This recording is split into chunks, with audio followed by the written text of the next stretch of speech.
Hi friends, my name is Awori Teddy Patricia, but you can also call me T-Rays. Welcome to Truth Tours, where we turn conversations into convictions. Well, today my big question is, at what point do you deny God?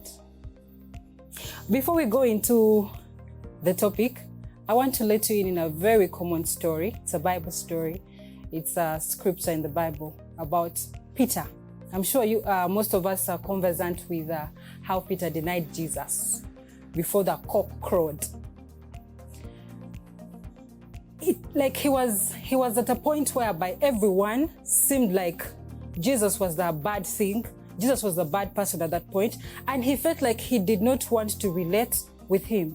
You get? So he was like, no. I'm sure probably in his mind, he was like, no, I cannot be known to be associated with this gentleman.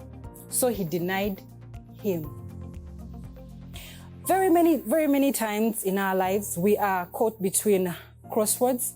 We are caught between a wall and a hard place. You're caught between a point where you don't know whether you should say the right thing or stand for the right thing, or actually stick to the wrong and actually just pass through. There are points where, for example, let me just share a few life experiences with you. There was a point in my life where I had to either stand for the truth, stand for God, or get a very good job. A job that was going to pay me a lot, that was going to transform my life. But of course, I had to sit back and I'm like, but what exactly do I want? Is it God or is it the money? Trust me, if it was about me, the carnal me, I would have said, I want the money. But I remember the bigger purpose. The bigger purpose for me here is to represent God on earth. And so I had to be like, you know what? I can't.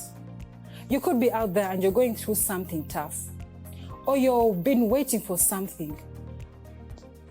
Maybe you're waiting for a life partner. And you're like, trust me, in your heart, you know that this is not of God. But because the opportunity has presented itself and it's a very juicy one, you're like, I think I should go for it. And a point to feel like, I want to let go the other side and go with this. You get? So at that point, ask yourself, are you going to deny God? Or are you going to stand for God? Let me share a scripture with you from the book of James, chapter 1, from verse 2 to verse 5. My brethren, count it all joy when you fall into various trials, knowing that the testing of your faith produces patience. But let patience have its perfect work, that you may be perfect and complete, lacking nothing.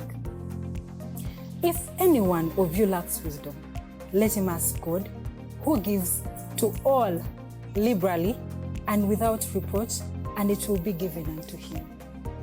Whenever you're caught up in a situation where you want to deny God, ask him for wisdom. Let him help you. He is the giver of wisdom, and he will guide you through exactly what choices you got to make. As I conclude today, I want to implore you, keep asking yourself, would you let God down or would you deny him? Thank you so much for joining us today. See you again another time.